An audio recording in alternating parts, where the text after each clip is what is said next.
온 사람의 도움은 헛되도다 합니다. 시편 60편 1절부터 12절, 그 60편이 좀 짧으니까 다 하겠습니다. 11절 말씀 같이 읽습니다. 11절. 우리에게 도움을 주사 고난에서 벗어나게 하소서. 사람의 도움은 헛되나이다. 아주 위대한 구절입니다. 외워놔도 좋은 구절이고요. 우리에게 도움을 주사 고난에서 벗어나게 하소서. 사람의 도움은 헛되나이다. 기도합시다. 위대하시고 거룩하신 주 하나님이 이 말씀을 저희 가운데 폭넓게 은혜롭게 또 깊이 있게 허락해 주시고 풍성하게 쏟아부어 주셔서 저희가 정말 하나님의 도움, 성령의 도움, 하나님의 말씀해 주는 위로와 힘을 얻게 하여 주시옵소서. 전능자 주 하나님, 저희가 늘 이런 것들을 참 저희가 기억하고 이 말씀들을 마음에 담아두고 이 말씀대로 살아갈 수 있도록 은혜를 허락해 주시옵소서. 말씀이 믿는 자들 안에 효력있고 권능있게 역사할 수 있도록 도와주시길 간구하며, 특별히 이 시대, 이 시간, 이 자리에 있는 모든 혼들이 말씀의 은혜를 어느 때보다 풍성하게 전입게 해 주십시오. 감사드리며 주의 손 기도합니다. 아멘. 오늘은 시편 60편을 공부합니다. 시편 60편은 수산의 돛의 마추학자에게 다윗의 믹담 가르치기 위함 이렇게 쓰여 있는데, 이 시를 쓴 목적이 지금 밝혀져 있는 거죠. 수산의 돛이란 말은 이 백합화를 릴리 백합화를 뜻하는 수산, 그리고 언약을 뜻하는 에돛, 수산이 수산나 이런 말 들어보죠. 영어로도 많이 있죠. 그 수산 날 때 수산 그게 뭐냐면 릴리예요. 그리고 뒤에 에돛 나오죠. 에돛 이게 뭐냐면 커비넌 언약입니다. 그러니까 수산 에돛 하면 뭐냐면 언약의 백합화, 또는 반대로 백합화의 언약, 그러니까 릴리 오브 커비넌트 이런 말입니다. 어떤 곳에는 백합화의 증거, 테스티모니 오브 커비넌트 이런 것도 있고, 릴리 오브 테스티모니에 되어 있네. 릴리 오브 테스티모니 이런 것도 있고요. 수산 에돛에 맞추었다는 것으로 봐서 이것은 곡조의 특정 음률을 지칭하는 것으로 보입니다. 다윗의 믹담이라는 표현은 이 앞에서 여러 차례 다룬 대로 일종의 교훈을 주기 위한, 믹담이 교훈이라고 했죠. 믹담이 교훈을 주기 위한 것이고, 다윗은 이 시를 쓴 배경에 대해서 기록을 했는데 그가 아람 나하라임과 아람 소바와 싸웠을 때 요압이 돌아와 소금골짜기에서 에돔을 쳐서 12,000명을 죽였을 때 이래 돼 있죠. 여기 보면 요압이 돌아와, 여기다 언더라인, 요압이 돌아와. 왜 그러냐면 사무엘기나 열왕기에 다윗이 싸운 행적들이 쫙 기록되어 있는데 아람 니하라임이나 아람 소바 이 이름이 안 나와요. 사무엘기도 없고 열왕기에도 없어요, 이 사람 이름이. 그리고 요압이 12,000명을 죽였다는 기록이 없습니다. 사무엘기에도 없고 열왕기에도 없어요. 그 사무엘기나 열왕기에 다윗이 싸운 행적들이 쫙 기록되어 있는데 이 이름들이 등장하지 않습니다. 하지만 요압이 돌아와서 소금골짜기에서 에돔을 쳐서 12,000명을 죽였다는 것을 통해서 이 전쟁이 무슨 전쟁인지 추적할 수는 있습니다. 역대기상 18장 12절에 또 스루의 아들 아비새가 소금골짜기에서 에돔 족속 18,000명을 죽이니라 이 말씀이 있어요. 이거는 스루의 아들 아비새가 18,000명을 죽였다고 이때의 사건으로 보이는데, 여기 요압이 돌아와 이 말은 이 아비새가 18,000명을 죽이고 요압이 돌아와서 12,000명을 죽였다는 것인데, 이것은 유대 랍비들의 문서에 근거한 겁니다. 이거는 유대 랍비들의 그 전승, 그 기록에 이게 있어요.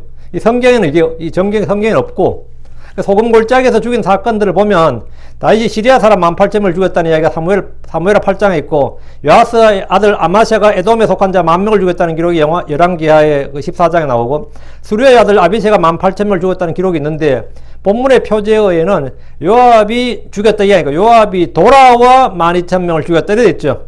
그래서 이때 다윗이 이 시를 썼다는 거예요. 사울왕의 말년 통치에 이스라엘 유난히 외적들의 침입이 많았습니다. 이때 다윗은 이스라엘의 전사로서 전쟁을 벌이면서 주변 나라들을 정복하고 굴복시키면서 유다 왕조의 기틀을 마련하고 있었습니다. 당시 이스라엘 사람들은 전쟁으로 큰 고통을 당했지만 다윗이 그들의 구원자가 되었습니다. 이는 훗날 고난받는 이스라엘의 구원자 예수 그리스도의 출현과 그분의 구원, 그리고 왕국이 세워진 것을 보여주는 예표의 모형입니다. 자, 본문을 봅니다. 1절. 오 하나님이여, 주께서 우리를 내던지시고 주께서 우리를 흩으셨나이다. 주께서 우리를 기뻐하지 아니하셨나이다. 오 당신 자신을 우리에게로 다시 돌이켜서서. 이 말씀 역사적으로 고난 중에 있는 이스라엘 사정이나 형편을 말한 것이지만 야곱의 고난, 대환란을 지금 다이렉트로 언급하고 있는 거예요. 주의 날 이스라엘은 온 세상에 내던져지고 흩어집니다. 예언을 연구하는 많이들이 바빌론 침략 때의 포로됨이나 주 70년 로마의 침공으로 인한 디아스포라의 이 말씀을 적용하지만, 그래서 이 예언은 이미 성취되었다 이런 식의 해석인데, 그보다 훨씬 더 큰 야곱의 고난, 그 대환란이 아직 오지도 않았습니다. 주께서 이스라엘을 내던지고 흩으시는 가장 큰 시기는 교회가 하늘로 들림을 받은 후 이 땅에 남은 이스라엘입니다. 그때 이스라엘은 온 땅에 티끌이고 재가 되어서 먼지가 되어 짓밟힙니다. 주께서 우리를 기뻐하지 아니하셨나이다. 고난 중에 있는 유대인들이 죽기에 애끓는 호소죠. 왜 주님이 이스라엘 기뻐하지 않는 겁니까? 그들이 주 예수를 거절하고 복음을 믿지 않았기 때문입니다. 회개하지도 않았고 돌이키지 않았습니다. 오 당신 자신을 우리에게로 다시 돌이키소서. 우리가 주께로 돌이키는 것이 회개라면 주께서 우리에게로 돌이키는 것, 이것이 회복입니다. 이건 회복과 부흥을 부르짖는 거죠. 이스라엘은 주께서 그들을 버리셨고 그분의 얼굴을 숨기셨다고 생각했기에 다시 우리에게 돌이켜 달라고 기도한 겁니다. 2절 주께서 땅을 떨게 하셨나이다. 주께서 그것을 갈라지게 하셨나이다. 그것에 갈라진 틈을 고치소서. 이런 것이 흔들리기 때문이나이다. 그것이 뭐죠? 땅이죠. 주님께서 땅을 떨게 하셨다. 땅이 트렘블이 막 떨어요. 주께서 그것을 갈라지게 하셨나이다. 그것에 갈라진 틈을 고치소서. 이런 것이 흔들리기 때문이다. 땅을 떨게 했다는 문자적 의미는 지진을 말합니다. 이 구절은 이사야 2장 19절, 13장 13절을 볼 때 분명합니다. 자, 이사야서 13장 13, 이사 2장 19절, 뒤로 잠깐 넘겨서 이사 2장 19절. 또 주께서 일어나서 무섭게 땅을 흔드실 때에 그분의 두려움과 그분의 위엄의 영광을 일어나여 그들이 바위굴과 땅굴 속으로 들어가리라. 계시록 6장에 나온 이야기죠. 계시록 6장에 나온 이야기거든요. 어린 양의 그 얼굴을 피해서 말이야. 바위들에게 우리에게 덮치라 그러고 뭐 우리에게 떨어지라 하는 거 나오죠. 땅을 무섭게 흔드셨다고. 여러분 이 캘리포니아 대지진이 일어날 때도 어때요? 우린 지금 대지진 보진 않았는데 그냥 약하게 지진 나도 상당히 불편하죠. 상당히 불안하고 불편하단 말이죠. 그 땅을 무섭게 흔든다 그러면 사람 공포에 열립니다. 땅을 무섭게 흔드실 때, 무섭게 땅을 흔드실 때 그분의 두려움과 그분의 위험의 영광으로 인해 그들이 바위굴과 땅굴 속으로 들어가리라. 이게 지금 지진을 피해서 가는 거예요. 뒤로 13장 13절 그러고 내가 만군의 주의 진노 가운데서 그의 맹렬한 분노의 날에 하늘들을 흔들며 땅을 제자리에서 옮기리니. 이건 엄청나죠. 하늘들을 흔들고 땅을 제자리에 옮긴다잖아요. 이때 산들이 막 무너지고 섬이 없어지고 막 이럽니다. 엄청난 자연 변화예요. 지표면의 변화가 일어난 거죠. 주께서 땅을 흔드신다는 말씀은 대환란을 알리는 표적입니다. 마태복음 24장 7절 8절에 민족이 민족을 왕국이 왕국을 대적하여 일어나고 곳곳에 기근과 역병과 지진이 있으리니 이 모든 것은 고통의 시작이니라. 대환란 때 이 땅에는 유난히 큰 지진이 많이 일어납니다. 계시록 6장 12절에 그분께서 여섯째 봉해를 여신 뒤에 내가 보니 보라 큰 지진이 나며 해는 머리털로 짠 상복까지 검게 되고 달은 피같이 되며. 땅은 막 흔들리고 해는 지금 해가 흰색이잖아요. 너무 밝았어. 근데 해가 검은색이 된다는 거예요. 참 놀랍죠. 달은 핏빛으로 변한다, 이거. 이거 완전 자연재해죠. 이런 게 없던 거지. 이거 기후변화가 아니에요. 이런 자연재해와 재앙은 온 세상 사람들이 모두 겪는 일입니다. 근데 계시록 8장 5절에도 지진이 나오고, 계시록 11장 3절 9절에도, 3장 19절에도 지진이 나옵니다. 계시록 16장 18절에도 지진이 나오는데, 역사상 이만큼 큰 지진은 없었다는 겁니다. 계시록 16장 18절에 음성들과 천둥들과 번개들이 있었고 또 큰 지진이 있었는데 지진이 얼마나 크고 강력한지 사람들이 땅 위에 있던 일으로 그와 같은 것이 없었더라. 6천년 역사에 이만한 지진이 없었다는 겁니다. 이 지진은 땅이 흔들리는 정도가 아니라 땅이 갈라지는 지진으로서 도시들이 무너지고 섬들이 사라지고 산들이 보이지 않는 그런 대지진이었습니다. 그래서 지금 본문에 뭐냐, 그것에 갈라진 틈을 고치소서. 이런 것이 흔들리기 때문이다. 원래 우리 땅 하면 흔들리지 않는 게 땅이잖아요. 하늘이나 산이나 땅의 개념은 기본적으로 흔들리지 않는다는 개념이란 말이죠. 근데 하늘과 땅을 만드신 하나님께서 지진으로 땅을 흔드신다고. 근데 그 흔드시고 땅이 갈라졌다고. 땅이 쩍쩍 갈라졌는데 그 갈라진 땅을 고치실 수 있는 분이 뭐예요? 주 하나님이라고요. 주님은 폐허가 된 땅, 황무지나 사막과 같이 불모의 땅을 기름진 땅, 물과 샘이 흐르는 땅, 나무들이 자라고 열매를 내는 땅으로 고치시는 분입니다. 저 사람 아담의 죄로 인해서 저주를 받아서 가시 엉겅퀴를 내는 이 땅은 그날에 주님 오시는 그날에 완전히 새롭게 됩니다. 이걸 마태복음 19장 28절에 In the regeneration when the Son of Man shall sit in the throne of his glory. 주님께서 사람의 아들이 그분의 영광의 왕자에 앉으실 때 In the regeneration이라고 했어요. 다시 나게 하는 때, 그 사람의 아들이 자기 영광의 왕자에 앉을 때인데 이 땅은 주께서 주신 복 주신 땅으로 회복이 됩니다. 그래서 그때 지진으로 갈라진 땅 이런 것들이 전부 다 회복된다 이거예요. 그리고 저주를 받았던 땅이 복된 땅으로 회복된다고. 지면이 새롭게 됩니다. 황무지도 없어지고 사막도 없어져요. 그래서 시편 104편 3절에 주께서 주의 영을 보내시며 그것들이 창조되어 싸운즉 주께서 지면을 새롭게 하시나이다. 주께서 지면을 새롭게 하시나이다. 그럼 이 캘리포니아에서 멕시코까지 갈 때 그 사막들을 그게 전부 다 엄청나게 좋은 땅으로 변한다고 생각해 보세요. 아프리카에 있는 땅들 그 사막 이집트의 그 넓은 아니면 사우디아라비아 같은 데 그 땅들 말이죠. 그 전부 다 그게 옥토로 변한단 말이에요. 지면을 새롭게 하시나이다. 그날에 이 땅은 광야에서 물들이 터져 나오고 사막에서 시내가 흐르며 또 바싹 마른 땅이 연못이고 메마른 땅이 물들의 샘이 됩니다. 3절 주께서 주의 백성에게 어려운 일들을 보이셨나이다. 주께서 우리로 하여금 놀라며 포도주를 마시게 하셨나이다. 주께서 주의 백성에게 할 때 주의 백성은 이스라엘입니다. 물론 지금의 크리스천들에 적용해서 고난과 어려움 등에서 적용할 수 있지만 본문의 정확한 의미는 이스라엘에게 닥친 고난과 어려움입니다. 전쟁과 기근과 역병과 포로됨, 이방 땅으로 흩어짐 등이 주께서 그들에게 보이신 어려운 일들입니다. 가장 어려운 일들은 신체적으로 뭐라고? 재산의 강탈, 생명의 강탈, 그리고 노예로 삼는 거죠. 종과 노예로 삼는 거예요. 지금 이곳에 사는 성도들은 주께서 주의 백성에게 어려운 일들을 보이셨나이다 하면 우리가 이제 제가 설교하라 그러면 이제 이런 건 어떻게 설교해요? 응? 실직이나 파산이나 이혼이나 사별이나 질병이나 사업의 실패 등 이런 걸 어려움으로 규정하고 이제 그런 걸 이제 설교하지. 크리스천들 중에는 취업을 못해서 괴로워하는 이들이 있고 그걸 빨리 벗어나고 싶어서 한 방에 해보고 싶어서 주식 투자를 했다가 처음엔 좀 버는 것 같더니만 재산 반 털어먹네. 응? 처음에 한두 달은 막 버는 것 같아가지고 엄마 돈 아빠 돈까지 긁어와서 했더니만 다 털어먹네. 그래서 또 옮겨 타서 코인 투자를 했다가 더 말아먹네. 뭐 이런 거 있죠. 그럼 아주 주께서 주의 백성이 어려운 일들을 보이셨나이다 이러면 어때요? 그럴 수 있잖아요. 그럼 막 그렇게 손해를 보면 말이죠. 괴로워서 어쩔 줄 모릅니다. 빚내서 사업했는데 적자만 쌓이고 말이죠. 대출금도 하필 또 변동이자로 했는데 막 이자 막 올리네. 이때는 막 연준이 미워요 그냥. 연방준비은행이 밉다고 저 자식이 왜 자꾸 올리냐 싶잖아. 이자는 왜 올리는 거야. 그러다 빅스텝, 자이언트텝 하도 해야 되지. 진짜 고통받는 혼들이 엄청 많습니다. 특히 작은 자영업이라 하고 대출 좀 받았던 사람들은 이자가 팍팍 뛰어 가만히 있다가 매출은 안 뛰는데 이자는 막 뛴단 말이지. 그럼 어떻게 주님 내게 왜 이런 시련을 주십니까? 왜 이런 시련을 주십니까? 그래 외친이들도 있는데 이런 일들은 왜 우리에게 닥치느냐? 우리에게만 있는 일이 아니라 모두에 공통적으로 있는 시험인데 하나님이 크리스천들이 왜 그럼 우리에게 그런 일이 닥치느냐 그러면 우리가 자신을 신뢰하지 말고 육신을 신뢰하지 않고 오직 주 하나님 한 분만을 신뢰하도록 하기 위해서입니다. 어려움, 고난, 시련은 내가 원해서 오는 것이 아니라 내게 필요해서 하나님이 주시는 겁니다. 그게 내게 정말 필요한 거예요. 여러분 그 필요를 인정해야 돼. 주님 이게 내가 정말 필요한 거. 실패도 사실 필요한 것이고 그 어려움도 내게 필요한 것이. 그걸 인정해야 돼요. 그리고 내가 그걸 불평 불만을 갖는 게 아니라 감사함으로 받아들이고 수용을 합니다. 그리고 주님께 이제 그걸 인정하고 구하는 거예요. 그게 이 어려움을 극복하는 방법입니다. 이 고난 때, 이 본문의 의미는 야곱의 고난 때 이스라엘에 닥치는 어려운 일들을 말하는데 성전 예배가 금지되죠. 안식일 준수나 성전 예배가 다 금지된다고. 주를 섬기는 대신에 짐승의 형상에게 경배하게 하고 소유나 이마에 짐승의 표를 받게 하고 그렇게 하지 않으면 뭐래요? 물건 사고 팔지 못하게 하고 말이죠. 주 예수를 믿거나 명령들 지키는 일이 하나님의 명령들 지키는 일이 불법이 되는 그런 일들입니다. 그 어려운 일들을 보이셨다고.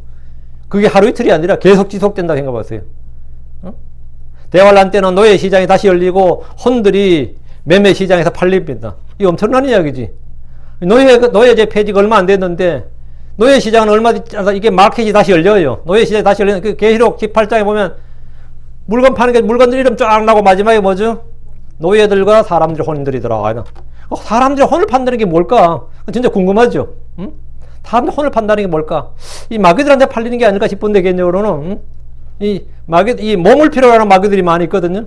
몸을 필요로 하는 마귀들이 많이 있어요. 그런 마귀들에게 팔리는 것 같은데 하여튼 혼들이 매매시에서 팔립니다. 주께서 주의 백성에게 어려운 일들을 보이셨다는 말씀대로 이 세상은 전혀 살만한 곳이 될 수 없는 그런 곳이라는 사실을 보게 되는 겁니다. 다시 3절 주께서 우리로 하여금 놀라움의 포도주를 마시게 하셨나이다. 주님께서 몸을 마시게 하셨다 이런 표현이 나오거든요. 성경에 나오는 이런 표현 중에 잔에 관한 말씀이 많습니다. 분노의 잔, 위로의 잔, 구원의 잔, 경로의 잔 이런 잔들이 많이 나오죠. 주의 잔, 마귀의 잔도 나오고 이 잔을 마신다는 말씀이 있는데 잔을 마신다 이건 뭐죠? 사람이 포도즙 잔을 마시면 포도즙이 내 몸속으로 쏟아져 들어옵니다. 그렇죠? 내가 물을 마시면 물이 들어오고 포도즙 잔, 오렌지 주스를 마시면 오렌지 주스가 내 안에 들어온 거고 뭐 이런 거란 말이에요. 포도즙 잔을 마시면 포도즙이 당연히 내 몸속으로 쏟아져 들어옵니다. 그와 같이 경로의 잔을 마시면 어떻게 되는 거죠? 주의 경로가 내 안에 쏟아져 들어온 거죠. 그러니까 주의 심판의 잔, 분노의 잔을 내가 마셨다. 주께서 그걸 마시게 하셨다. 이 말은 뭐죠? 내가 경로와 분노가 주의 경로와 분노가 내 안에 들어온단 말이죠. 놀라움의 포도주를 마셨다 그러면 내가 그 속에서 가만히서 깜짝깜짝 놀라는 거죠. 두려움과 놀라움으로 심장이 뛰어서 못 살겠다, 불안해서 못 살겠다 이래 되는 거지. 그게 뭐죠? 이거 내가 왜 이러지? 주님께서 그에게 놀라움의 포도주를 마시게 하신 거예요. 그러니까 주께서 대언자 예레미야에게 하신 말씀이 있어요. 예레미야 25장 15절에 내 손에서 이 경로의 포도즙잔을 가져다가 내가 너를 보내어 경고하게 한 모든 민족들로 하여금 마시게 하라. 그 주님께서 마시게 하라 해서 나 안 마시지 뭐. 주님께 주지 안 마신다. 어떨 것 같아요? 안 마실 수가 없는 거예요. 조선시대 사극을 보면 왕이 사약을 보내죠. 사약이란 게 뭔지 알죠? 예. 독이 든 약이 사약이에요. 근데 어떤 사람은 그 당시에는 약 제조 기술이 그렇게 발전하지 않아서 실제 역사에 나오는 이야기인데 어떤 놈이 이게 한 잔을 마셔도 안 죽고 두 잔을 마셔도 안 죽네. 응? 죽는다고 지금 그리고 안 죽으니까 빨리 사형을 집행하고 관리들은 떠나야 되는데 사람이 안 죽는 거예요. 한 잔 더 마시기도 안 죽고 그래가지고 기다렸는데 이틀이 지나고 사흘이 지나도 안 죽는 거야. 그래가지고 방에 집어넣고 군불 떼고 약기운 빨리 퍼지라고 그랬다는 기록이 있어요. 그래서 안 죽는 거예요. 보통 이 서양에서는 그렇게 되면 사면입니다. 왜냐하면 약을 투여를 하고 했는데도 안 죽었으면 그건 뭐죠? 그건 신이 살려준 걸로 보는 거예요. 이미 사형이 집행된 건데 사형이 안 된 걸 내가 어떡하라고. 그건 사면이야. 그런데 이 조대녀는 그저 죽이고 말아. 도저히 안 되겠다. 이거 도저히 안 된다. 죽여. 그냥 죽여. 그 사약이 나오지. 사약을 마시겠다고. 안 마시겠다 그러면 어떻게 되는 거죠? 독이 든 줄 마시겠는데 입을 벌려서 집어넣습니다. 주 예수님은 아버지가 주신 잔을 마셨어요. 주께서는 제자들에게 내가 마시는 잔을 너희가 마실 수 있느냐 이랬습니다. 마실 수 있느냐? 마실 수 있다 했어요. 잔을 마신다는 것은 뭐냐면 잔에 든 것을 내가 그대로 받는다, 내 속에 받아들인다 이 말이잖아요. 이스라엘은 주께서 주신 놀라움의 포도주를 마셨다고. 경로의 잔을 마셨습니다. 온 세상은 주께서 주신 그분의 맹렬한 진노의 포도주를 마시게 됩니다. 계시록 16장 19절에 맹렬한 진노의 포도주를 마시리라 했다면, 그럼 맹렬한 진노의 포도주는 주님께서 쏟아부으신 맹렬한 진노의 포도주 잔 마셨으니까 맹렬한 진노를 다 받게 된다 이 말이에요. 4절입니다.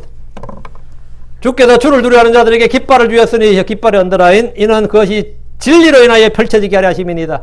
주께 누구에게? 주를 두려워하는 자들에게 깃발을 주었다. 주께서 주를 두려워하는 자들에게 깃발을 주었다는 것은 이 깃발은 군기입니다. 군기. 깃발은 자신의 신분과 소속과 소유 등을 보여주고 드러내는 겁니다. 어떤 깃발을 꽂았다. 만약에 평양에 태극기가 휘날린다. 아니면 성종에 꽂혀있다. 이게 무슨 뜻이에요? occupied죠. 점령했다. 그건 탈환했다. 우리 땅이 됐다 이 말이에요. 이게 우리 소속, 우리 땅이 됐다. 우리 것이 됐다. It belong to me. 이거예요. 이게 깃발을 꽂는다 이 말이에요. 온 세상은 다 그게 무슨 뜻인지 압니다. 한미연합국이 북한을 점령했다, 승리했다 할 때 평양에다가 뭐 꽂는 거예요? 예, 거기다가 깃발 꽂는 거예요. 반대로 북한이 내려서 서울 했을 때 뭡니까? 서울에다 청와대에다 그때 깃발 꽂았다고 서울시청에다 깃발 꽂고 막 깃발을 꽂는다고. 그게 뭐냐? 우리 땅이다, 이제 우리 거다 이 말이에요. occupied 이 말이에요. 응? 예. 이번에 이제 이 한국에서 한미연합군이면 훈련을 굉장히 열심히 했는데 이제 훈련을 한 5년간 안 했어요. 대통령이 그때 문재인 씨가 대통령 했을 때는 컴퓨터 시뮬레이션 훈련하고 막 그랬어요. 이거 말도 안 되는 훈련인데, 왜 훈련 한 번 할 때 돈이 엄청 듭니다. 응? 괌에 있는 미국의 무기를 한국에 운반했는데 운반비만 10억 달러 들어요. 이 무기를 운반하는데 운반 비용만. 근데 이 실전처럼 훈련하면, 훈련 한 번 끝나면 1년 예산이 장난이 아닙니다, 실제로. 근데 올해부터 원래 이제 5년 만에 재개가 된 거예요. 그 모토가 뭐냐면 실전 같은 훈련입니다. 한국과 미국이 한미 훈련 한 번 하면 북한은 몇 달간 경제가 마비가 됩니다. 훈련 핑계로 그냥 밀고 올라올까봐 이 방어를 해야 되기 때문에 완전히 마비가 돼요. 나라가 마비됩니다. 그런데 그저께 제가 올라온 글 하나 봤는데 그 장교인데 이 싸가지 없는 놈이 뭐라냐면 야, 이 더운 여름에 에어컨도 안 틀어줬다고 폭로하는 걸 쓴 거야. 실전 같은 훈련했어. 에어컨 안 틀어줬다니. 이게 뭔 소리야, 지금. 전쟁 연습하는데 에어컨이 뭔 소리야. 그 사병도 아니고 그 장교가 그걸 지금 불평, 불만이라고 지금 사회 폭로한다고 썼는데, 그래도 한국 사람 깨어있어. 이게 미쳤나? 이놈이 미쳤나? 지금 뭔 소리 하냐고. 지금 훈련을 하는데 다 실전처럼 해야 되는데 무슨 에어컨이냐고. 응? 에어컨 안 틀어줬다니 이게 뭔 소리냐. 참 요즘 군대가 희한하죠. 예루살렘에 이스라엘의 깃발이 있느냐? 예루살렘에 모슬림의 깃발이 서 있느냐? 이 뭐 완전히 다른 거죠. 예루살렘에 이스라엘의 깃발이 서 있다 그러면 이스라엘 거예요. 그건 예루살렘이. 근데 모슬렘의 깃발이 서 있다 그러면 이건 모슬렘 땅이란 말이지. 깃발은 뭘 뜻한다? 소유를 뜻한다 이 말이죠. 하나님께서 깃발을 주셨다 이 말은 뭐죠? 내가 하나님의 백성, 하나님의 소유가 되었다는 뜻입니다. 원수들은 자기들의 깃발을 세우려고 합니다. 시편 74편 4절에 주의 원수들이 주의 회중들 가운데서 소리를 지르며 자기들의 깃발을 세워 표적들로 삼았나이다. 주의 원수들도 소리를 지르면서 자기 깃발을 세운다잖아요. 우리는 하나님의 이름으로 우리의 깃발을 세웁니다. 주의 깃발은 의와 진리고 그분의 깃발은 사랑입니다. 아가서 2장 4절에 그분께서 나를 잔치집으로 데려가셨으며 내 위에 나붙기는 그분의 깃발은 사랑이었노라. 그분의 깃발은 사랑이었노라. 하나님 우리에게 깃발을 주셔서 그것이 진리로 인하여 펼쳐지게 하려 하십니다. 사랑은 진리와 함께 펼쳐져야 됩니다. 교회는 진리의 기둥과 터전입니다. 주께서 오시면 성전에 있는 그 산에 하나님의 깃발이 세워집니다. 주께 경배하는 모든 사람들이 그 산으로 올 때 그 깃발을 보면서 예루살렘 성문으로 들어가게 됩니다. 이사야 13장 2절에 너희는 높은 산 위에 깃발을 세우고 그들을 향하여 목소리를 높이며 손을 흔들어 그들이 존귀한 자들의 문들로 들어가게 하라. 높은 산 위에 깃발을 세우고 너희는 높은 산 위에 깃발을 세우라. 그럼 예루살렘 성전 산 위에 깃발이 세워지는 거예요. 이 산이 뭐다? 이 산이 바로 주님이 계시는 산이다. 이 산이 바로 거룩한 산, 주께서 거하시는 산이다. 그럼 성지순례 오는 사람들, 주께 경배하러 오는 사람들은 저 멀리서 올서 그 깃발을 보게 되는 거지. 그날 이스라엘은 주 예수 그리스도 이름이 적힌 깃발을 펼치게 됩니다. 그분이 진리요, 그분이 사랑입니다. 5절입니다. 이는 주께서 살아계시는 자가 구출을 받게 하려 하시며 주의 오른손으로 구원하소서. 그리고 나를 들으소서. 주께서 살아가신 자는 이스라엘입니다. 그들은 대환란에서 구출을 받습니다. 주의 오른손으로 구원하소서라고 할 때 주의 오른손은 주 예수 그리스도를 말합니다. 주의 오른손이라는 표현이 매우 많이 나오는데 이 신학에서는 이걸 신인동형이라고 그래요. 신인동형이라는 표현을 쓰는데 그런 끝이에요. 주의 오른손, 주의 오른팔은 이게 무슨 뜻이냐 그러면 그건 신인동형 이런 끝이는데 그건 아무 의미가 없습니다. 이는 주께서 사랑하시는 자가 구출받게 하시며 주께서 사랑하시는 자, 주의 성도들이죠. 주의 백성 이스라엘이에요. 지금 이 시대 낭년은 우리 크리스천들인데 주께서 사랑하시는 자가 구출받게 하시며 대할라다 구출입니다. 주의 오른손으로 구원하소. 주의 오른손은 예수 그리스도입니다. 그리고 나를 들으소서 했는데 자, 주의 오른손, 주의 오른팔 할 거, 이거는 예수 그리스도라고. 앞으로 가서 10편 48편 10절 보시죠. 몇 구절만 보죠. 10편 48편 10절. 주의 이름에 따라 오 하나님이여 주를 찬양함도 땅의 끝들까지 있나이다. 주의 오른손은 의로 충만하나이다. 주의 오른손은 의로 충만하다. 주 예수 그리스도는 뭐다? 하나님의 의시다 이거죠. 주 예수님은 진리, 의, 사랑 뭐 다 충만한데 하나님 영광도 충만하고 다 충만한데 주의 오른손은 의로 충만하다 할 때 주의 오른손은 예수님이다. 주 예수를 말합니다. 주의 오른손으로 나를 구원하신다는 말은 주 예수님이 나를 구원하신다 이 말입니다. 10편 뒤로 와서 63편 8절. 내 혼이 주의 뒤를 힘써 따라오리니 주의 오른손이 나를 떠받치시나이다. 주의 오른손이 나를 떠받치신다. 주 예수님이 나를 떠받치신다 이 말입니다. 뒤로 10편 118편 16절.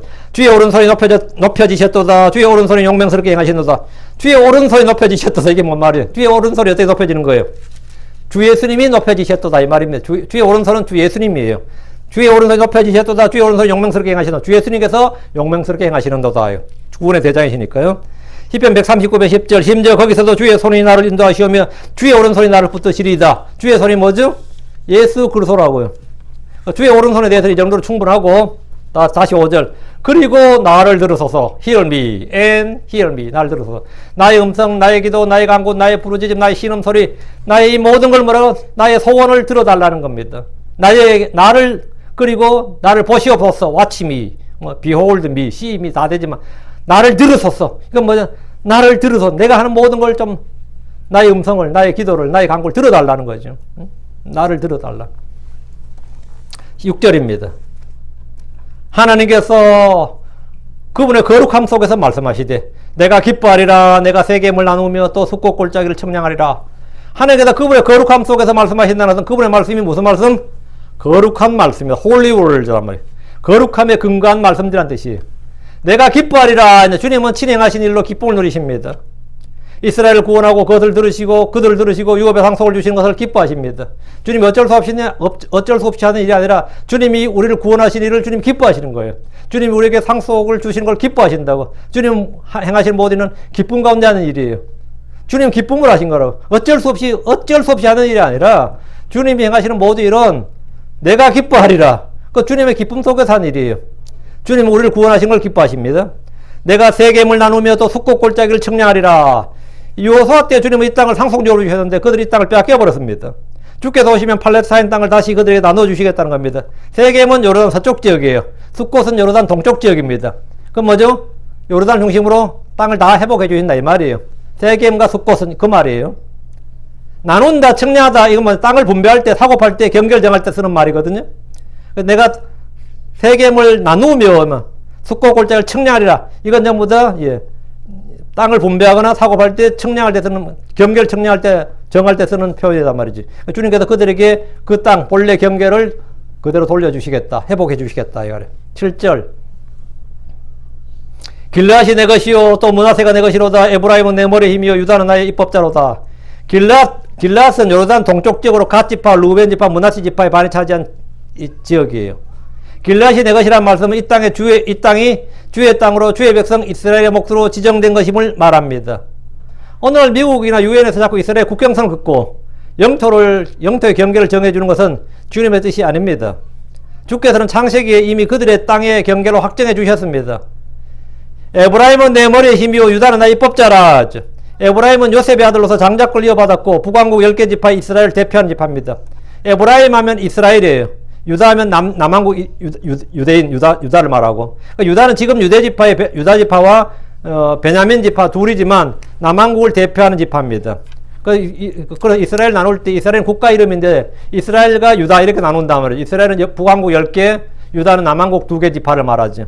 그래서 유다는 나의 법자, 에브라임, 유다 하면 이스라엘 전체를, 12지파 전체를 말할 때 에브라임과 유다라 그럽니다. 에브라임은 내 머리의 힘이요. 이 말씀은 에브라임 한 지파만 말한 것이 아니라 10개 지파를 다 말한 거죠. 북왕국 이스라엘 전체를 말한 것이고, 에브라임이 없는 유대인은 두 개 지파밖에 안 되니까 이건 반도는 안 되는 거죠. 에브라임은 내 머리의 힘이라 불릴 정도로 이스라엘은 국가, 민족, 영토에서 핵심입니다. 그들은 결코 버림받거나 잃어버린 게 아닙니다. 주님께서 에브라임은 내 머리의 힘이요 이기 때문에 주님께서 그 모든 12지파 모두를 다 회복시킨다 이 말이에요. 사마리아 때부터 뭐 역사에서 잃어버린 10지파 이런 건 없어요. 그거는 신학교에서 하는 말이지 잃어버린 10지파란 건 하나님은 잃어버린 적이 없습니다. 에브라임은 내 머리의 힘이라잖아요. 여러분 야고보서 보시면 알겠지만 야고보서에도 야고보가 12지파에게 문안하노라 그랬지 2개 지파에게 문안하노라 그러지 않았어요. 그때 이미 12지파가 다 있었습니다. 자, 유다는 나의 입법자로다 했죠. 유다는 나의 입법자란 말은 입법자 로기버입니다. 로기버는 게 뭐죠? 법을 주신이란 말이죠. 예수 그리스도는 유다지파의 사자입니다. 그분은 나의 예시고 유다의 물들에서 나왔습니다. 이는 창세기 49장 10절에 예언에 따른 겁니다. 실로가 오실 때까지 홀이 유다를 떠나지 않으며 법을 주시는 자가 그의 발사에서 떠나지 아니하리니 그에게 백성이 모이리로다. 근데 보면 법을 주는 자가 그의 발사에서 떠나지 아니하리니 법을 주시는 자, 로기버, 입법자, 예수 그리스도지. 법을 주는 자란 예수 그리스도를 말합니다. 예수 그리스도는 저지, 심판자일 뿐 아니라 통치자, 거버너죠. 룰러, 거버너고 킹이란 말이죠. 다음에 로기버, 입법자입니다. 그럼 저지, 킹, 다음에 로기버, 이 뭐죠? 심판은 뭐죠? 연방대법원이죠. 사법권이에요. 통치는 뭐죠? 대통령이죠. 행정권이에요. 입법은, 법은 뭐죠? 의회 권한이죠. 그런데 예수님은 이 셋을 다 가지고 있다고. 저지면서 the judge, 저지고 the lawgiver, 다음 뭐 the governor, the king. 이 세 가지를 다 가지고 있다고. 그 군주국에서 옛날에 군주국에서 왕은 모든 권한을 다 가집니다. 지금도 뭐 그런 나라가 몇 있어요. 사우디아라비아 같은 나라는 왕이 다 가집니다. 왕이 세 개의 권한을 다 가지고 입헌군주국이 아니거든요. 왕이 입법, 사법, 행정을 다 갖고 있다고. 예. 군주국이죠. 그런데 이제 우리가 천년왕국 할 때 왕국은 킹덤이라고요. 공화국이 아니라고.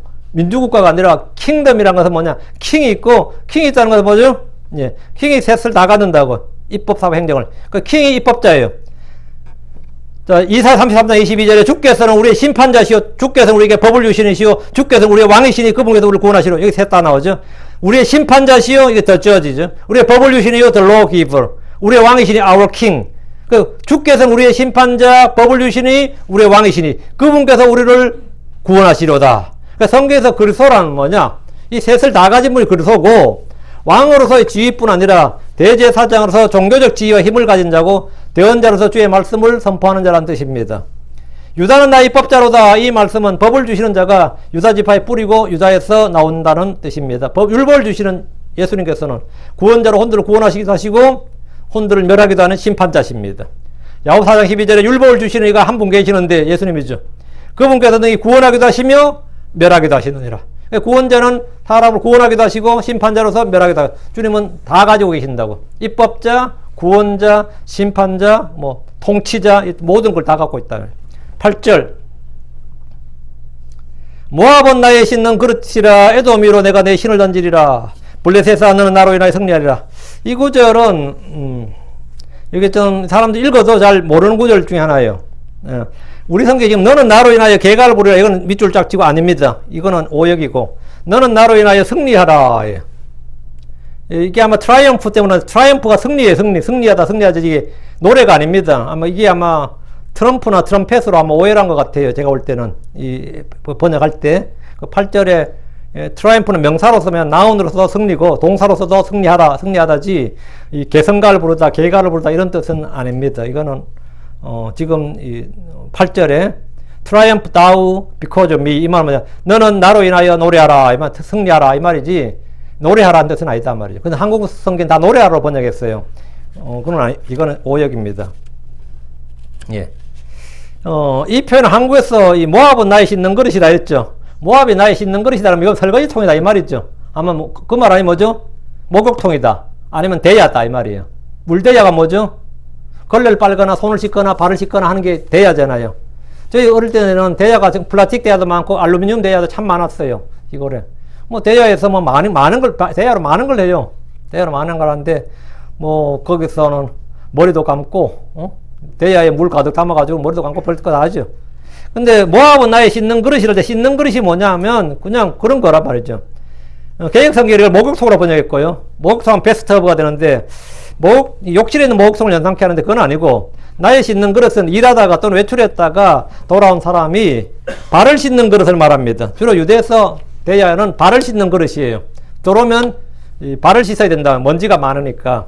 우리는 대야에 물을 받아서 손을 씻거나 얼굴을 씻고 그 남은 물로 발을 씻기도 합니다. 유대인들은 발을 씻는 데 쓰는 그릇을 따로 뒀습니다. 발을 씻는 데 쓰는 그릇은 우리 주께서 제자들의 발을 씻길 때 쓴 그릇이 겁니다. 세족식이라 그러죠. 발을 씻는 이게 바로 이 그릇이에요. 모압은 나의 씻는 그릇이다 이 말은 모압이 나의 씻는 그릇이면 주님께서 발을 씻는 그릇으로 모압을 나에게 발을 씻는 그릇 쓰겠다 이 말이잖아요. 그럼 모압의 위치가 뭐가 되는 거죠? 태수대야 정도의 위치다 이 말이죠. 집에서 대야 정도의 위치. 그런 용도로 쓰인다고. 한마디로 하면 종이 된다는 말이에요.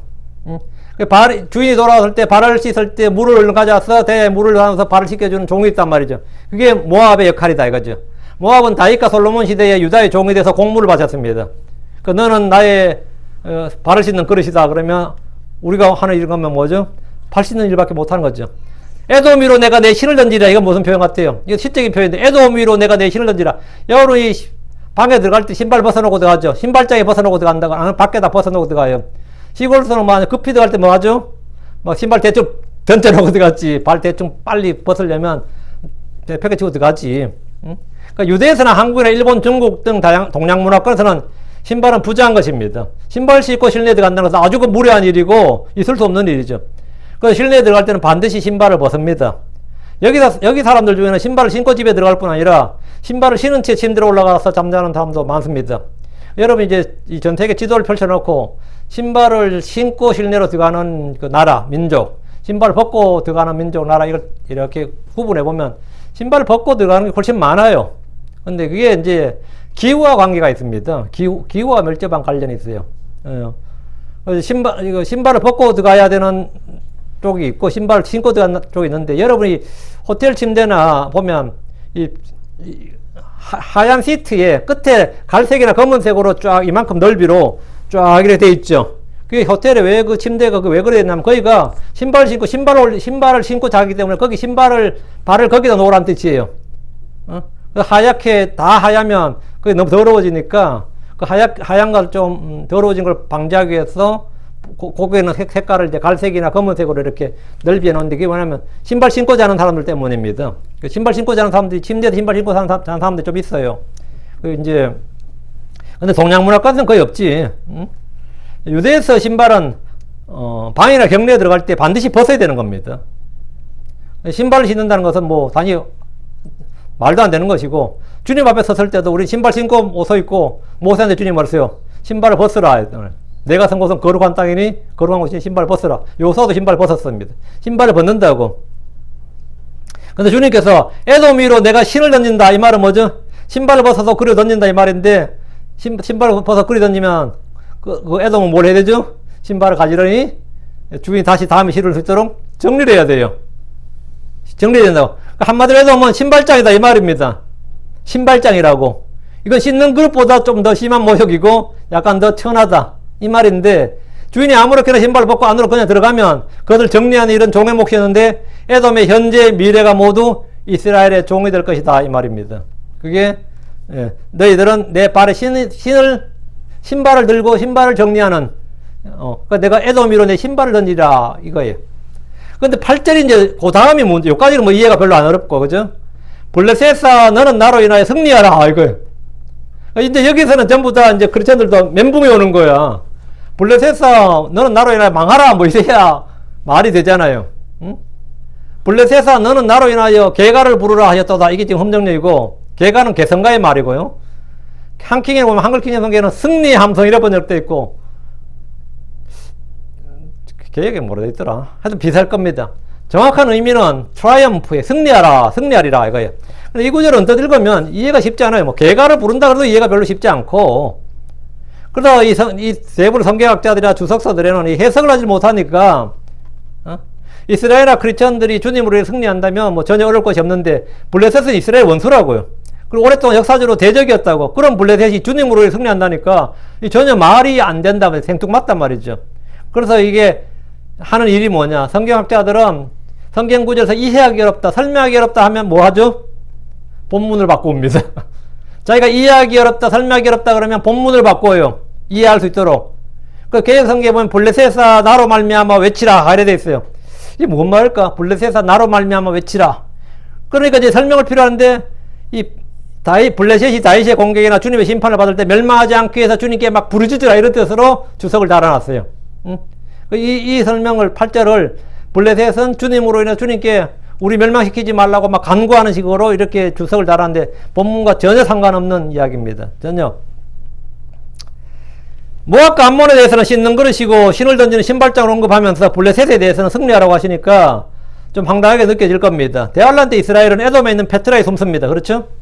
주님께서 42개월 동안 독수리 날개로 날아서 페트라에 숨어요. 그게 에돔 땅입니다. 거기에 도시가 페트라가 있는 도시가 셀라라는 도시입니다. 이때 유다의 적들은 주와 그분의 군대에 짓밟히게 됩니다. 주님께서 오셔서 그들을 다 멸하시죠.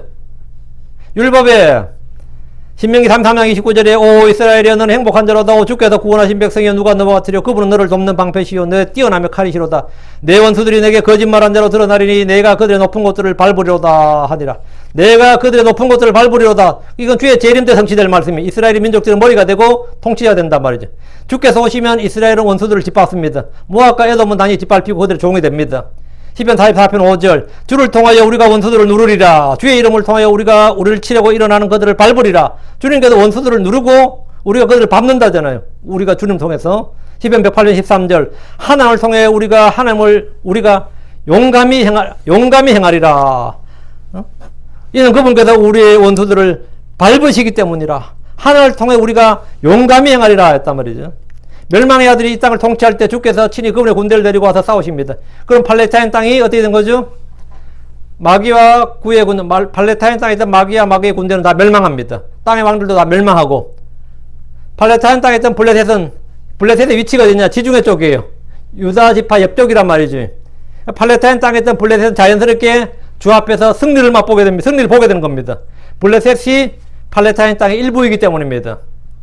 주께서 블레셋아 너는 나로 인하여 승리하라 이거 말하면 블레셋이 하나님의 백성으로서 승리하는 게 아니고 주께서 그 땅에 있기 때문에 주님이 이루시는 승리를 보고 경험하게 되는 걸 말합니다. 이거 이해되세요? 블레셋이 지들이 싸워서 지들이 적그리스도와 싸우고 그냥 아니, 그런 건 있을 수 없는 이야기고, 그들은 그냥 주님께서 팔레스타인 땅에서 이스라엘을 위해서 싸우시는 걸 보면서 마귀의 군사들, 땅의 왕들이 다 멸망을 보게 되는데, 블레셋이 증인이 되는 거, 목격자가 되는 거예요. 이건 블레셋 이방인이에요. 이교도다고. 근데 주님께서 행하신 일을 보고 목격을 하게 되는 겁니다. 이것은 마치 미국이 2차 세계대전에서 일본을 이겼어요. 미국이 이겼지? 한국이 이긴 게 아닙니다. 미국이 이겼어요. 미국이 이겼는데 구경은 누가 했죠? 일본 망한 걸 누가 구경했어요? 한국과 대만이 구경했지. 그리고 한국과 대만이 일본을 이긴 듯이 지들이 이긴 것처럼 뭐였죠? 기뻐했지. 한국이 우리가 이긴 게 아닌데 왜 기뻐합니까? 예, 우리는 그때 미국의 힘을 봤죠. 그리고 그들이 이제 한국으로 들어올 때 열렬히 환영을 했지. 그걸 광복이라고 합니다. 우리가 왜 독립대라고 그러지 않고 광복제라고 그런지 알겠죠? 왜 우리는 독립을 못했어요. 그때 독립을 못하고 일본으로부터 그냥 해방만 됐다고. 해방자는 당연히 이제 북한 소련이었고 남한은 이제 미국이었지. 그래서 연합국이었던 이겼는데 그와 같이 그때 막 한국이 엄청 기뻐했어요. 블레셋아 너는 나로 인하여 승리하라. 이 말은 뭐냐면 이 주님으로 인해서 그들은 승리를 보는 겁니다. 9절 누가 나를 저 견고한 도시 안으로 데려올까? 누가 나를 에돔 안으로 인도할까? 에돔은 험준한 산과 바이투성으로 된 견고한 요새의 도시입니다. 에돔이라는 도시가 그래요. 그러니까 바이투성입니다. 다시 이곳을 공격해서 승리한 일은 결코 쉽지 않았지만 에돔을 정복하고 그들을 종으로 삼고 공물을 받았어요. 조공을 받았습니다. 에돔의 수도가 그 유명한 보스라입니다. 보스라. 주께서 이곳에서 큰 사륙을 행하십니다. 주님께서 이곳을 다윗이 했던 것처럼 다시 정복하시는데 이사야 34장 6절에 주의 칼이 피로 충만하여 기름진 것과 어린 양과 염소의 피와 순양의 콩팥기름으로 기름지게 되었나니 주께서 보스라에서 희생물을 취하시고 이두메아 땅에서 큰 사륙을 행하시는도다. 에돔이 다윗에게 정복당했듯이 우리 주의 칼에 죽임을 당하고 멸망당한 것은 희생물을 잡아 죽인 것에 비유하고 있습니다. 이사야 63장 1절에 에돔에서 나오면 물들인 옷을 입고 보스라에서 나오는 이자는 누구냐? 의복이 영화롭고 자신의 큰 능력으로 다니는 이자는 누구냐? 의 안에서 말하는 난이 곧 구원하는 능력이 있는 자니라. 여러분 에돔에서 나오며 보스라 뭐 이거 나오죠. 여러분 물들인 옷을 입고 보스라에 나오는 이자가 누구냐? 예수 그리스도죠. 재림하신 주 예수님이죠. 주님께서 보스라에서 승리를 정치하시고 나오시는 장면이에요. 여러분 중요한 게 뭐냐면 누가 나를 여기 지금 다시 9절요. 누가 나를 한 장면. 누가 나를 데려올까? 누가 나를 에돔한테 인도할까? 누가 나를 이 부분이에요. 누가 나를. 오늘 크리스천들이 많이 질문하는 것 중에 하나가 어떻게 how예요. 주님 어떻게 하면 이기겠습니까? 어떻게 하면 좋겠습니까? 어떻게 하면 승리하겠습니까? 어떻게 하면 뭐 해결될 것 같습니까? 어떻게 하면 how를 묻는데 그럼 주님께서 어떻게 하라고 방편을 가르쳐 주면 그 사람이 할 수 있어요? 나한테 누가 어떻게 하면 공부 잘합니까? 내가 말해주지. 그럼 뭐 할 수 있냐고. 응? 할 수 있냐고. 요즘 제가 이게 뭐 하다가 대물학 뭐 하다가 했잖아. 수학 문제를 좀 풀게 됐어요. 수학 문제를 좀 풀게 돼가지고 했더니 뭐 이 페이스북에도 수학이 뜨고 유튜브에도 수학이 뜨고 이게 뭐 한번 보니까 이게 계속 뜨는 거야. 근데 저는 그냥 무시하면 되고 무시하고 다른 거 보면 그게 점점 없어질 텐데 궁금해가지고 연필 내놓고 풀기 자니까 새벽 2시 됐는데도 또 문제가 또 뜨네. 또 풀고 말이 또 뜨. 아고 내가 미쳤지 진짜. 내가 이 나이에 뭔 수학 문제를 푼다고. 또 뜨는 어젯밤에 또 뜨는 거야. 또 뜨니까 또 어젯밤에 또 문제를 또 풀었네. 이게 호기심이 있어가지고 내가 누구한테 공부 잘 못해가지고 그래 호기심이 있어야 돼 한다고 그 사람이 호기심 있는 거 아니에요? 응? 그리고 끝없이 깊이 생각하기 때문에 문제가 풀릴 때까지 생각해야 돼 간다고 난 방법을 가르쳐 준다고 그 방법을 실행하는 건 아니라고. 어떻게 하란 말 사실은 의미 없는 말이에요. 응? 내가 엄청 아픈데 어떻게 하면 낫겠습니까? 그러면 뭐 먹어라, 뭐 운동해라, 뭐 하라, 저한테 어떤 분이 나한테 내가 뭐 하니까 안부 전화 드렸더니만 나의 건강을 염려해서 이 건강법을 한 20가지 정도를 말해주더라고요. 그럼 내가 어른이니까 예 했거든요. 마지막에 헐지를 한마디 하니까 내가 뭐라고 해서 욕먹사 그러는 거야. 내 진짜 하나도 모르는데 지금.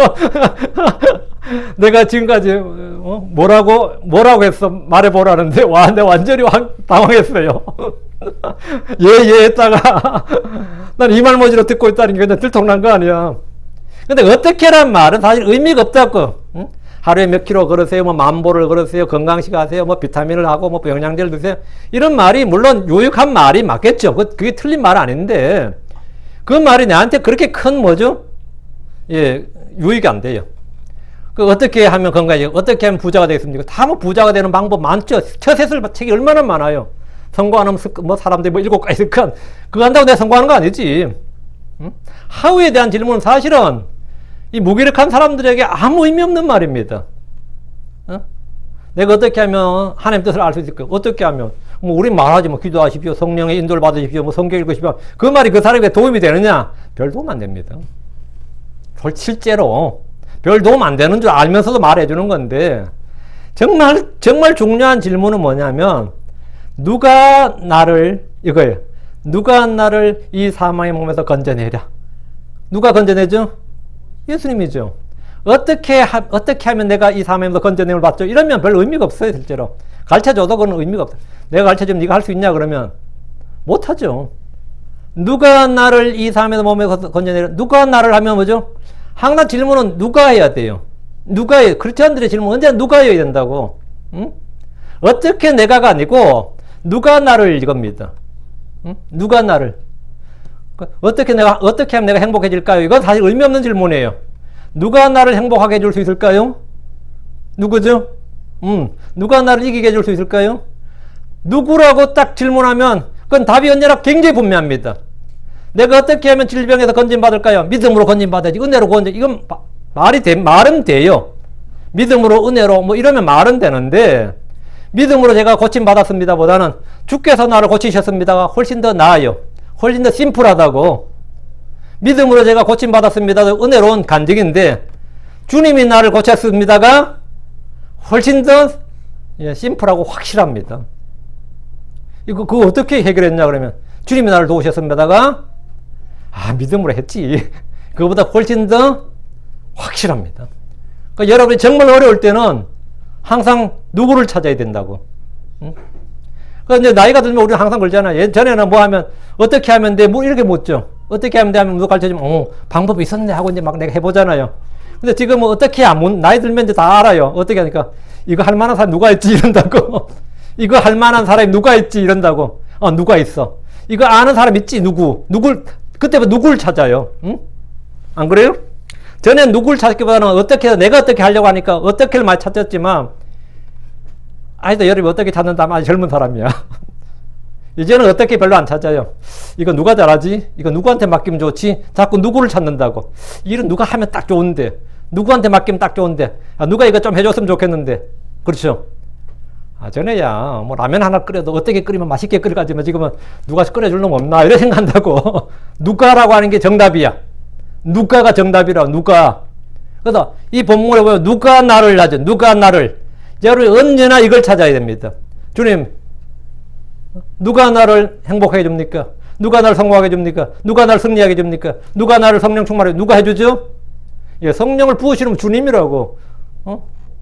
말씀을 깨닫게 해주는 건 주님이라고. 주님 한 분밖에 없습니다. 주님밖에 없다. 그게 믿음의 고백이고 그게 승리야. 그거 하나 되면 여러분 신앙생활 끝나는 거예요. 여러분 완전히 패러다임을 바꿔야 됩니다. 패러다임을. 누가? 나를 인도하시는 분은 주 예수님입니다. 나를 도우시는 분도 주 예수님이에요. 나에 관한 모든 것에 누구는 뭐죠? 주 예수님입니다.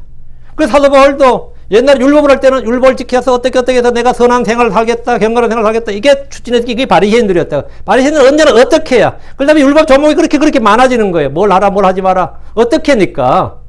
그러다 이제 그게 다 필요 없고, 누가 나를 이 사망의 몸에서 건져내랴.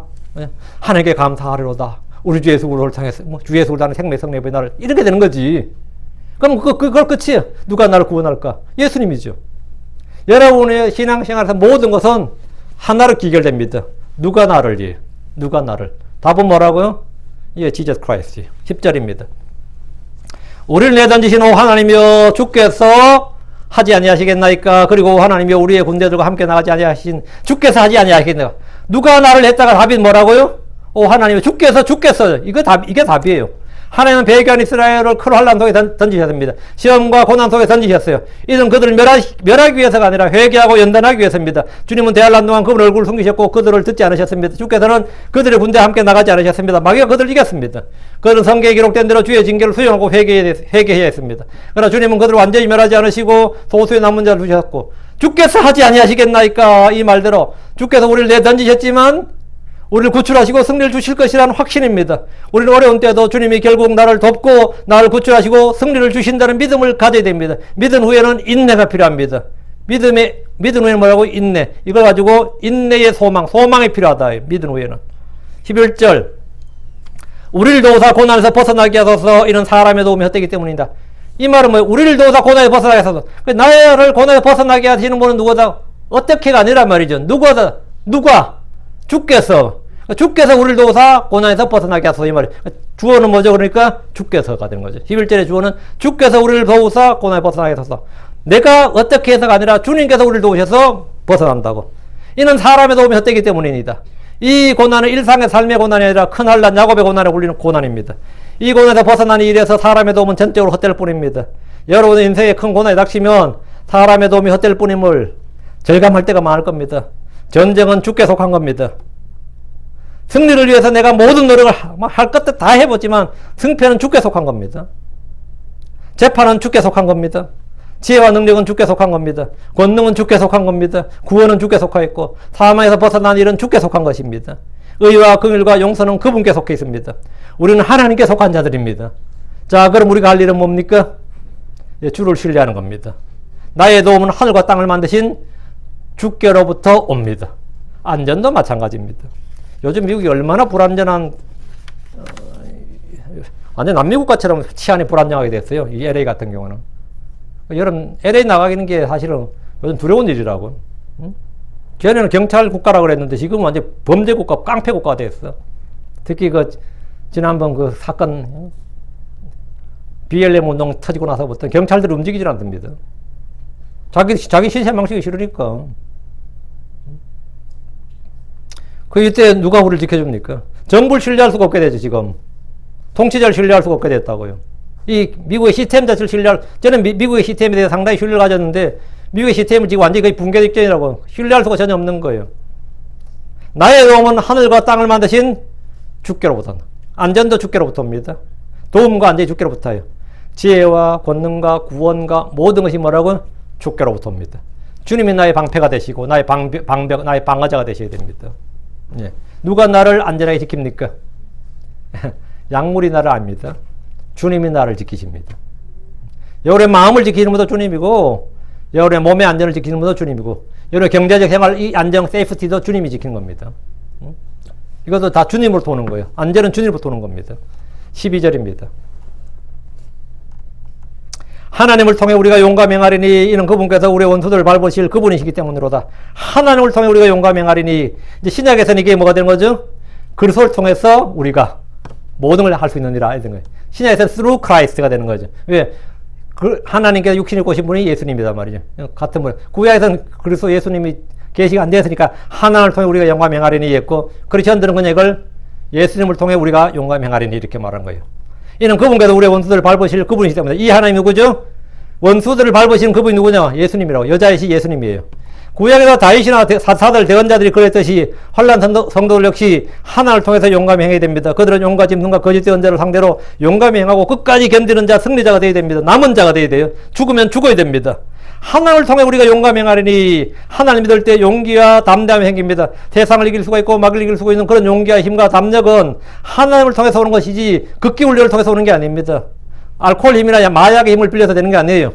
하나님이 엄시 내는 용감함, 그거는 무모함이에요. 그건 어리석음이고, 환난 성도들은 구원받으려면 죽음을 이길 수 있는 힘과 용기가 있어야 됩니다. 신약 성도들은 나를 강하게 하시는 그리스도를 통해서 모든 걸 할 수 있습니다. 이것은 믿음을 통해 주어지는 힘, 담대함입니다. 자, 12절. 이는 그분께서 우리의 원수들을 밟으실 그분이시기 때문이라. 주께서 사탄을 그분의 발 아래 상하게 하십니다. 요소와 군대 대장들에게 가까이 와서 이 왕들의 목을 발로 밟으라 한 것처럼 우리 역시 왕들의 목을 밟게 될 겁니다. 이거는 로마 16장 10절에 평강의 하나님께서 곧 사탄을 너희 발밑에서 상하게 하시리라. 우리 주 예수 우리 은혜가 너희와 함께 있기를 원하노라. 아멘 했죠. 평강의 하나님께서 사탄을 너희 발밑에 상하게 하신다. 이로써 우리 발밑에 상하게 한다는 말은 우리 발밑에 상하니까 우리가 그걸 밟는다는 거지. 우리가 밟는다는 거죠. 그 우리 원수들 밟으실 이가 바로 그분이시고 우리를 밟게 하시는 이가 그분이시다. 이거 완전한 승리와 정복을 말한 겁니다. 이로써 창세기 3장 15절에서 예언되었던 여자의 씨가 사탄의 머리를 상하게 하신다는 말씀이 성취되는 겁니다.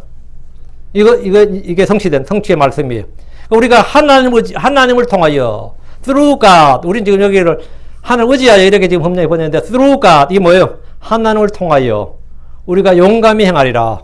우리 그리스도를 통하여 우리가 뭐 담대하게 행하리라. 여러분 두려움 없이 담대하게 행하라고요. 응? 두려움 없이.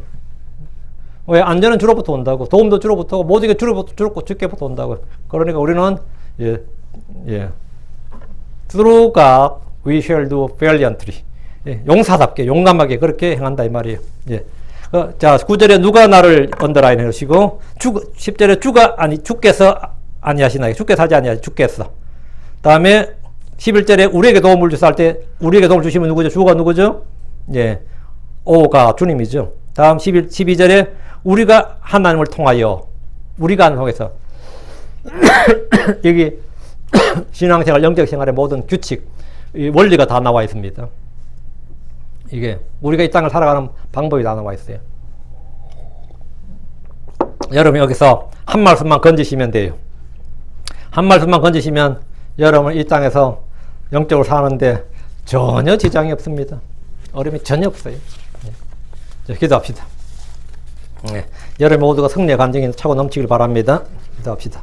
위대하고 거룩하신 주 하나님 감사합니다. 오늘도 주의 말씀을 선포했습니다. 선포한 모든 말씀들이 성도의 마음속에 잘 전달되고 믿음과 잘 결합하게 하시며 마음속에 잘 간직되고 지켜지게 하여 주시옵소서. 전능하신 주 하나님께서 은혜 많이 베풀어 주시옵소서. 주의 기록된 말씀이 성령을 통해서 저희 마음에도 동일하게 기록되게 하여 주시옵소서. 전능자 주 하나님 저희가 살아있는 서신 생명의 서신으로서 모든 사람이 읽고 아는 바가 되기를 원합니다.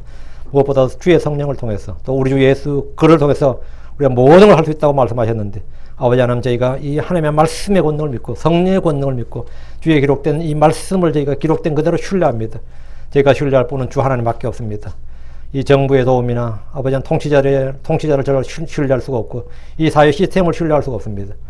안전이 주로부터 온다는 것과 도움이 주로부터 온다는 것과 모든 것이 주로부터 임한다는 것 우리를 구원하실 분이 주님이신 것 같이 아버지 하나님 누가 우리를 인도할까? 누가 우리를 건져줄까? 누가 우리를 도울까? 모든 것에 대한 답이 주 예수 그리스도입니다. 주님 그분만이 저희의 모든 것 안에 모든 것이 되시오니 제가 이 사실을 믿음으로 아버지 하나님 제가 이 땅에서 담대하게 행할 수 있도록 두려움 없이 행할 수 있도록 인도해 주십시오. 감사드리며 죄송기도합니다. 아멘.